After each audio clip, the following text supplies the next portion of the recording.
السلام علیکم ورحمۃ اللہ۔ محترم میرے پیارے ساتھیوں، شب برات کی رات جاگنا اور اگلے دن روزہ رکھنا منع ہے۔ 90% لوگ نہیں جانتے۔ سنیے مفتی شمائل ندوی صاحب نے کیا فرمایا۔ آپ کو معلوم ہونا چاہیے کہ اللہ کے رسول صلی اللہ علیہ وعلا آلہ وصحبہ وسلم شعبان کے مہینے سے ہی رمضان کی تیاریاں شروع کر دیتے تھے۔ حضرت عائشہ رضی اللہ عنہا فرماتی ہیں کہ اللہ کے نبی صلی اللہ علیہ وسلم جتنے زیادہ نفلی روزے شعبان کے مہینے میں رکھا کرتے تھے، اتنے زیادہ نفلی روزے کسی اور مہینے میں نہیں رکھتے تھے۔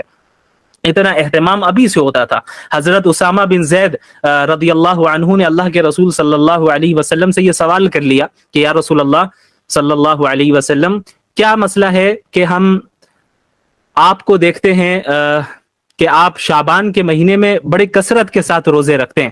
تو اللہ کے نبی صلی اللہ علیہ وسلم نے اس کے پیچھے جو وجہ تھی، جو ریزن تھی، وہ آپ صلی اللہ علیہ وسلم نے بیان فرمایا۔ وہ کیا اللہ کے نبی صلی اللہ علیہ وسلم نے کون سی بات ارشاد فرمائی؟ آپ صلی اللہ علیہ وسلم نے فرمایا کہ دیکھو، شعبان کا مہینہ رجب اور رمضان کے درمیان کا مہینہ ہے، بیچ کا مہینہ ہے۔ رمضان اور رجب اور رمضان کے درمیان شعبان ہے، اس کے بیچ میں شعبان ہے۔ اور یہ ایک ایسا مہینہ ہے جس میں اکثر لوگ غافل رہتے ہیں، لوگ اکثر غفلت میں رہتے ہیں۔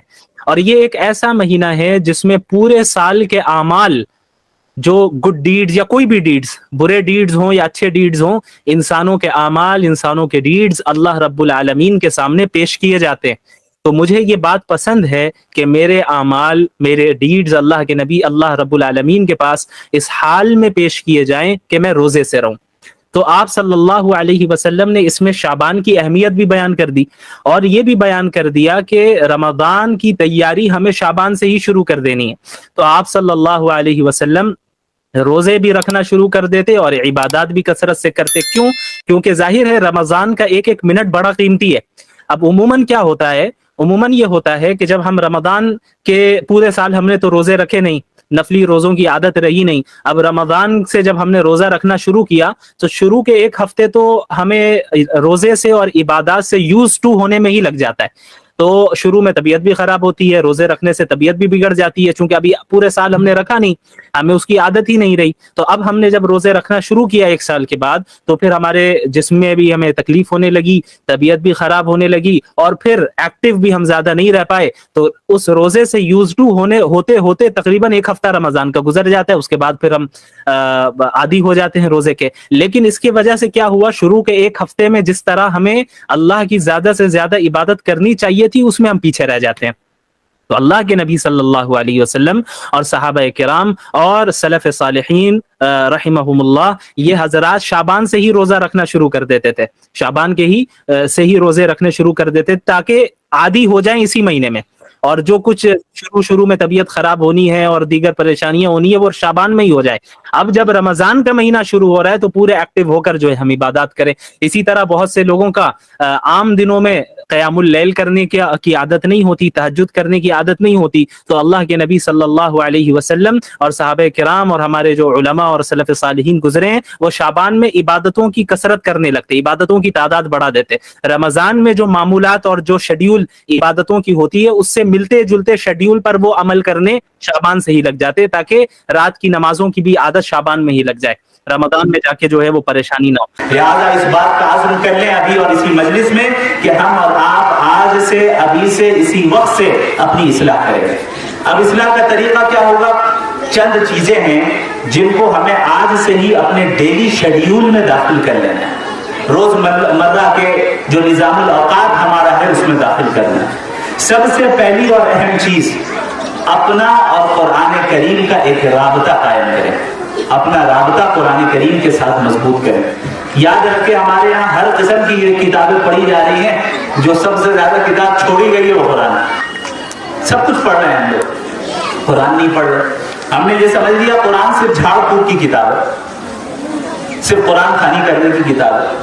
کسی کا انتقال ہو جائے تو بلا لو، چند مولانا کو، علماء کو بلا لو، مولویان کرام کو بلا لو، وہ آئیں گے اور تلاوت کریں گے، چلے جائیں گے۔ نیا گھر لیا ہے، نئی دکان لی ہے، تو آ جاؤ قرآن خوانی کر لیں، سورہ بقرہ پڑھ لیں، یہ پڑھ لیں، برکت آ جائے گی، ہو گیا۔ بہت دیندار تو آیت الکرسی گھر میں لٹکا دو، قرآنی آیتیں گھر میں لٹکا دو، ہم سمجھ رہے ہیں ہم نے قرآن کا حق ادا کر دیا، یہ دراصل شیطانی دھوکہ ہے۔ قرآن کریم نازل ہوا تھا تدبر کرنے کے لیے، غور و فکر کرنے کے لیے، سمجھنے کے لیے، ہدایت حاصل کرنے کے لیے۔ ہم نے اس کتاب کو محض برکت والی کتاب بنا کے رکھا ہے، اس میں کوئی شک نہیں کہ اس کتاب میں برکت ہے، لیکن محض برکت دینے کے لیے یہ کتاب نہیں آئی، یہ تو ہدایت دینے کے لیے آئی نا۔ اب جب ہم سمجھیں گے ہی نہیں کہ قرآن کریم میں کیا اللہ نے فرمایا تو ہدایت کہاں سے حاصل ہوگی؟ لہذا سب سے پہلا کام میری ماؤں اور بہنوں آپ سے گزارش ہے، قرآن سے اپنا رشتہ جوڑیے۔ اگر آپ میں سے کوئی ایسا ہے جس کو قرآن پڑھنا نہیں آتا، وہ آئے جامعہ بنیۃ العلوم آئے، علماء سے رابطہ کریں، معلمات سے رابطہ کریں اور قرآن پڑھیں، تجوید صحیح کریں، ناظرہ کریں، پڑھیں۔ اب جن کا ناظرہ درست ہو گیا، قرآن پڑھنا آ گیا، اب اگلا لیول ان کے لیے یہ ہے کہ اب قرآن کو سمجھنے کی ترتیب بنائیں۔ اب یہاں پر مجھے نہیں معلوم بالغات کے لیے نظام ہے یا نہیں ہے تو میں گزارش کروں گا کہ ہو، اور اگر ہے تو بہت اچھی بات ہے، اس سے استفادہ کریں کہ قرآن کریم کے حلقے لگیں، قرآن کریم کو سکھایا جائے، اللہ قرآن میں کیا فرما رہا ہے، اللہ کیا کہہ رہا ہے، یہ ہمیں سمجھنا ہے، یہ ہمیں جاننا ہے اور صحیح طریقے سے سمجھنا ہے۔ جب ہم یہ کریں گے تو قرآن کے ساتھ ہمارا رشتہ مضبوط ہوگا۔ اور یاد رکھیں، قرآن کی تلاوت کا اہتمام کیا کریں اپنی زندگی میں، روزانہ۔ آپ آدھا صفحہ پڑھیں لیکن روزانہ پڑھیں، اس کی بڑی برکت آپ اپنی زندگی میں دیکھیں گے۔ قرآن کریم کی تلاوت کی برکت سے اللہ رب العالمین آپ کے بہت سے کاموں کو آسان فرمائے گا، نیکیاں بھی ملیں گی، اللہ کا تقرب بھی حاصل ہوگا۔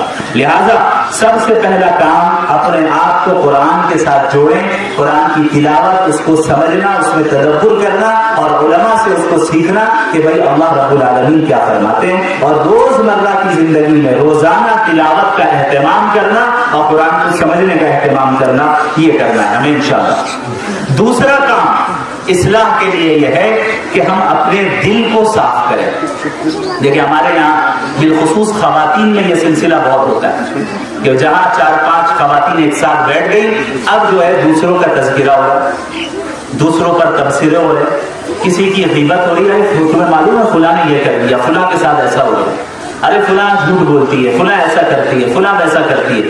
یہ بڑے خطرناک اعمال ہے، اتنا خطرناک عمل ہے کہ انسان کے نیک اعمال ضائع ہو جاتے ہیں اور اس انسان کی معافی اپنی اصلاح کرے۔ تیسری اہم چیز، اپنے ٹائم کو مینٹین کریں، مینج کریں، ٹائم ڈسپلن اختیار کریں۔ آج سوشل میڈیا کا زمانہ ہے، ہر ایک کے پاس موبائل ہے، سب جانتے ہیں کیسے انسٹاگرام میں ہم لوگ ریلز دیکھ رہے ہیں، کیسے فیس بک میں ریلز دیکھ رہے ہیں، یوٹیوب میں شارٹس دیکھ رہے ہیں، لانگ ویڈیوز بھی دیکھ رہے ہیں، شارٹ ویڈیوز بھی دیکھ رہے ہیں۔ سوشل میڈیا کا الگورتھم ایسا بنایا گیا ہے کہ آپ کو زیادہ سے زیادہ دیر تک موبائل میں کیسے روکا جائے، آپ ٹکے رہیں۔ آپ دیکھیں گے کہ آپ کو جن ویڈیوز کو دیکھنے میں دلچسپی ہوتی ہے، اسی طرح کی ویڈیو آپ کو ریکمینڈ ہوگی، وہاں پہ بار بار آپ دیکھتے جائیں گے۔ آپ نے موبائل کھولا کہ بھائی 10 منٹ میں ایک ویڈیو دیکھنا ہے، پتہ چلا 2 گھنٹے گزر گئے 50 ویڈیو دیکھنے میں۔ یہ کیا ہے؟ ہمارے وقت کا ضیاع۔ ایک مسلمان ٹائم کو مینج کرتا ہے، ٹائم ڈسپلن، کسی بھی چیز کو اتنا ہی استعمال کرتا ہے جس سے اس کو نفع پہنچے، اور اپنے وقت کو ضائع کرنے سے بچتا ہے۔ اللہ کے نبی صلی اللہ علیہ وسلم نے فرمایا، من حسن اسلام المرء ترکہ ما لا یعنی، کہ ایک مسلمان کے بہترین اسلام میں سے یہ ہے، اسلام کے اعلیٰ مقام میں سے یہ ہے، اعلیٰ معیار میں سے یہ ہے اور اعلیٰ خوبیوں میں سے یہ ہے کہ وہ لایانی چیزوں کو چھوڑ دے۔ وہ چیزیں جو آپ کو نفع نہیں پہنچاتی، فضول چیزوں میں انسان مبتلا رہ کر اپنے وقت کو ضائع کرے، یہ نہیں ہونا چاہیے۔ چوتھی چیز یہ ہے میری ماں اور بہنوں، اپنا نیک لوگوں کا حلقہ بنائیے، نیک لوگوں کی صحبت اختیار کیجیے۔ انسان جس کی صحبت اختیار کرتا ہے، جیسی دوستی کرتا ہے، جس کے ساتھ اٹھتا بیٹھتا ہے، اس کا اثر پڑتا ہے۔ اگر آپ نے ایسے لوگوں کے ساتھ دوستی کی اور ان کے ساتھ اٹھنا بیٹھنا آپ کا ہوا جو صرف دنیا داری میں مبتلا ہے، اللہ کو یاد ہی نہیں کرتے، غیبت میں مبتلا ہے اور پھر برائیوں میں مبتلا ہے، تو کیا ہوگا؟ وہ برائی ہمارے اندر بھی داخل ہوگی۔ اگر ہم نے اپنے آپ کو نیک لوگوں کے ارد گرد کر دیا، جو نماز پڑھنے والیاں ہیں، اللہ کو یاد کرنے والیاں ہیں، اگر ہم نے ان کے ساتھ اٹھنا بیٹھنا کیا، جن کے دلوں میں بیماریاں نہیں ہیں، اخلاص ہے، اللہ کی محبت ہے، تو کیا ہوگا؟ اس کا فائدہ بھی ہمیں پہنچے گا۔ لہذا یہ 4 چیزیں ایسی ہیں جو ہمیں ابھی سے اختیار کرنی ہے. قرآن کریم کی پابندی، دوسری چیز اپنے دل کی صفائی ہر بیماری سے، ہر برائی سے، تیسری چیز وقت کو مینٹین کرنا، وقت کے ضیاع سے بچنا، چوتھی چیز اپنے آپ کو نیک لوگوں کے ارد گرد کرنا. کریں گے انشاءاللہ ہم سب. جب ہم ان چیزوں کو کریں گے تو اب ہمارا اصلاح کا سفر شروع ہو جائے گا. آہستہ آہستہ ہم اپنے نفس کی اصلاح کرنے